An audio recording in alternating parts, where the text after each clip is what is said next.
This morning my small boy had one Weetabix for his breakfast, mashed with just cold water and a glass of tap water to wash it down with. "Where's Mummy's breakfast?" he asked me, all blue eyes and 2-year-old concern. And I told him I'm not hungry, but the gnawing pains in my stomach called me a liar. But what else can you do when you've turned your heating off? In November 2011 it went off at the mains and I put my furniture in front of it to forget that it was ever there, to alleviate the temptation to turn it on and let even more money that I didn't have trickle away down the drain. You turn everything off at the wall sockets, including your fridge. You become obsessed with unplugging things, so that there's not even a little green LCD light on your oven mocking you because it's taking your money away. You learn to go without things, you unscrew your light bulbs, you stop getting your hair cut and you sort of try and do it yourself, a pair of clippers around back. You turn the hot water off, you give your son a shallow bath with water boiled from the kettle, and you sell the meagre DVD collection and your son's toys. But poverty isn't just having no heating. Poverty isn't just not having quite enough food or unplugging your fridge and turning your water off. Poverty is that feeling when your small boy finishes his one Weetabix, mashed up with a little bit of cold water, and he looks at you and he says, "Can I have some more please, Mummy? More bread and jam please, Mummy?" As you're wondering how to carry the guitar and the TV to the pawn shop and how to explain to a 2-year-old that there's no bread and jam. I'm Jack Monroe. I'm a 25-year-old single mother to a 3-year-old, and I was unemployed for 16 months. But I'm one of the lucky ones, because although I've got no TV, I've got no heating, I haven't got a car, and some nights I haven't got any dinner, around 6 months ago I was referred to my local food bank for help.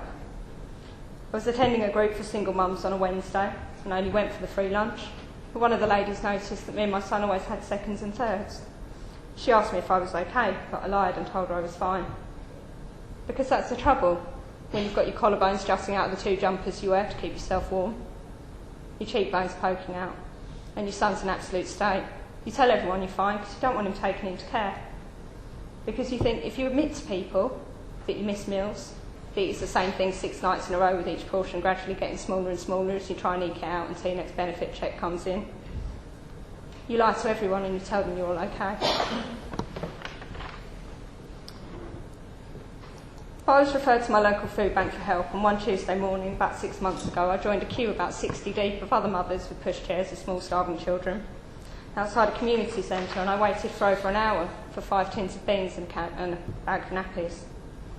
And when Oxfam released their report earlier this week, Walking the Breadline, it stated that 500,000 people in the UK are in my position. You can't just walk up to a food bank, you have to be referred to one. Someone has to physically look at you and say you are that desperate, you need some free food, because otherwise things might go horribly, horribly wrong. But food banks, while meeting a need, are not the answer. To paraphrase Desmond Tutu, there comes a point where you have to stop pulling people out of the river, and you have to walk upstream and find out why the hell they're falling in. So what would I do? Well, given that I've been unemployed for 16 months, I claimed housing benefit, lost housing benefit, went back to work, not got housing benefit for 3 months on end, while I waited for my paychecks to come in to prove what I was earning. It was about £200 a month, actually, so clearly didn't pay the rent. What would I do? I agree that welfare needs to be reformed, but not like this. We need housing benefit paid monthly, in line with people's rent payments, not 4 weekly. To put it into mathematical terms, my rent's £635 a month, which is what my local housing allowance says that, £635 a month is the maximum amount you can have, but they don't pay it monthly, they pay it 4 weekly. So it's actually £568. So all of a sudden you're scrabbling around trying to find 70 quid every month, and actually that's your income support payment. And that should be going on food and that should be going on heating, but it's not, it's going on topping up your rent. It would actually be cheaper to administer housing benefit 12 times a year instead of 13 times a year. But for whatever reason, and I've never been able to get an answer for it, it's administered 4 weekly. I'd build more affordable housing. I'd make it compulsory for every new development to have 50% affordable housing, so that there's less houses out there that people can't afford. Because I had a 27 grand a year job.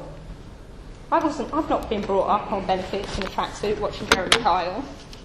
I'm a middle class, well-educated young woman with a son that fell a bit by the wayside, and you think it doesn't happen to normal people, and you think that we're all scumbags that sit eating burgers and watching daytime TV. And it can happen to anyone.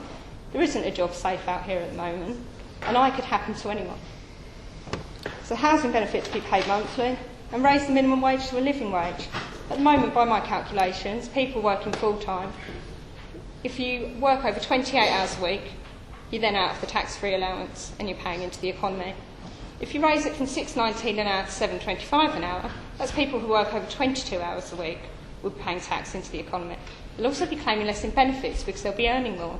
So it's a bit of a no-brainer, and I'm quite simple really, but to have more money going into the economy and less money coming out of the welfare budget, as well as happier people who can actually afford to feed their children, it makes a lot of sense.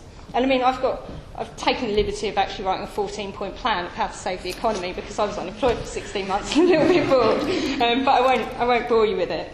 But I'm glad to see that today ASDA announced in the Independent that point 7 of my plan being put into action, but I shan't take the credit, of donating food waste to local food banks. Because again, I'm quite a simple person, and it's an obscenity that there's food going into landfill while people are going hungry.